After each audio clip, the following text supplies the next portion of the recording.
Good morning, guys.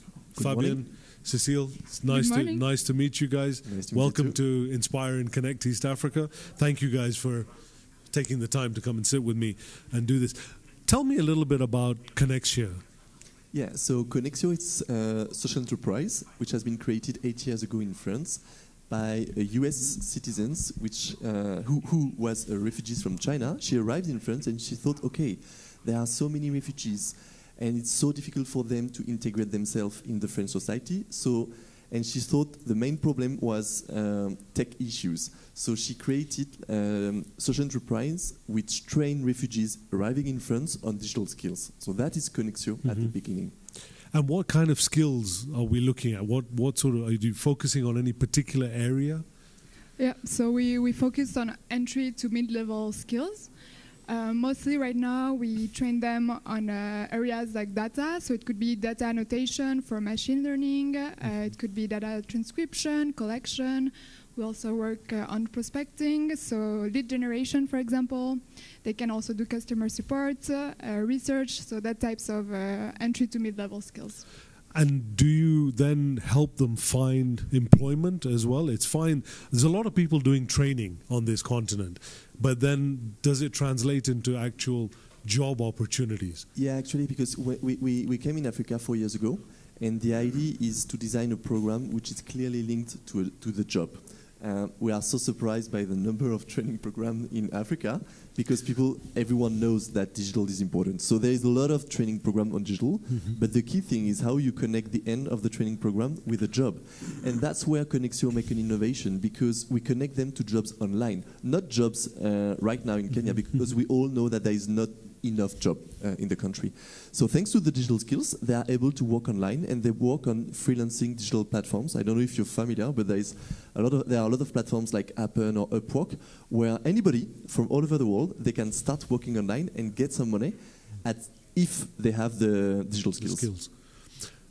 And why set up an African entity or a Kenyan entity as opposed to just staying with the mother company in France? Why set up something locally? Because sometimes that becomes a little bit unwieldy. Yeah, sure.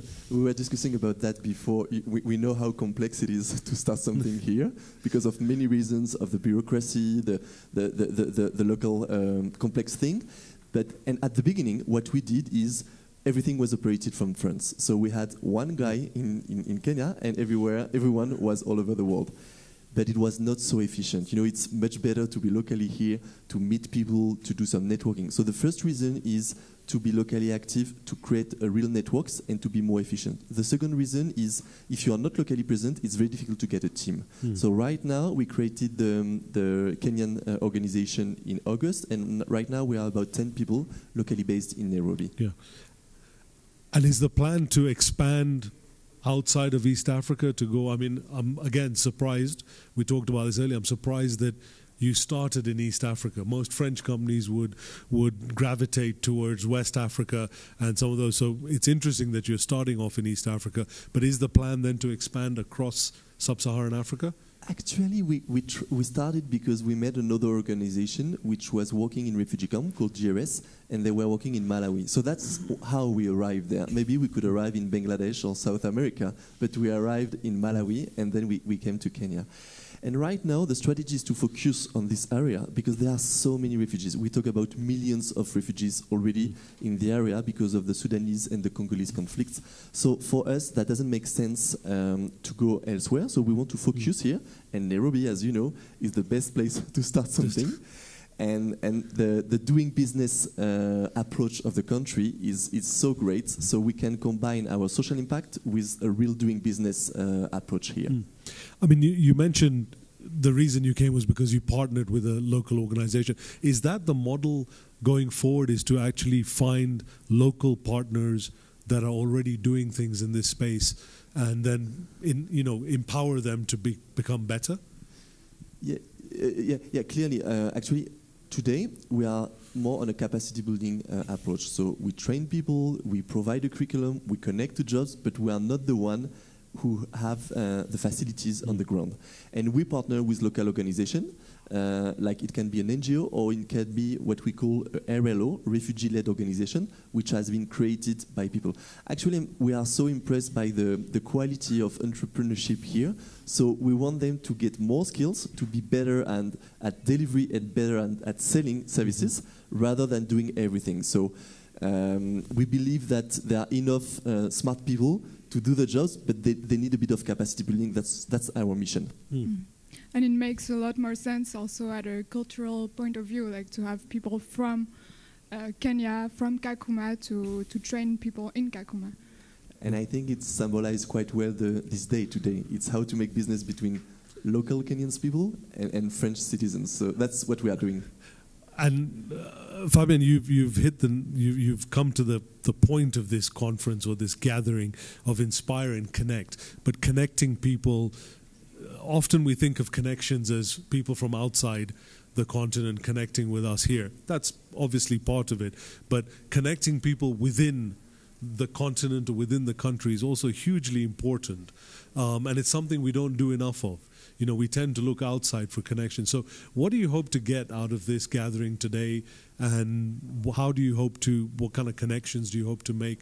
And what kind of inspiration do you hope to take out of this? Sure.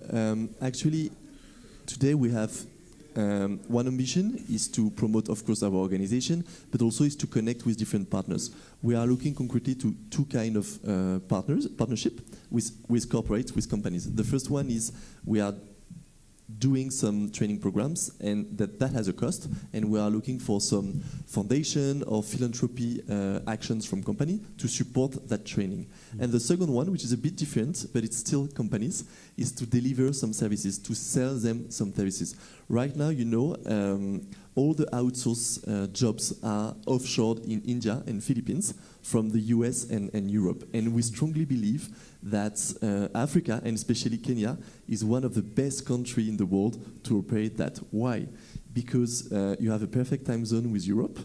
People are so smart and so skilled. You speak better English than many people, and even French people. And the people are very, very skilled. So we believe that we can do great offshore services from Kenya, and especially in refugee camps. And our customers, they are here today. So that's why we are also there. Looking forward, I mean, it's still early days. You just started up here. What's the sort of 5-year, 10-year plan for the company? Yeah, today we believe that there is a potential of creating thousands of jobs offshored from Kenya for European and US companies. And our mission is to create 1,000 jobs from refugee camps for those companies. And we believe it's possible if we manage to embark companies, and especially French companies. And we believe also, you know, that French companies, they can make business here, but they can also make a kind of give back, you know, not giving money like grants, but like providing activities. And people here, they just want to work. A refugee, he wants to work. So give them the opportunity to work. Wonderful. Well, thank you both very much. It's been an absolute pleasure, and enjoy the rest of the conference. Thank you. Thank you so much. Thank you. Thank you.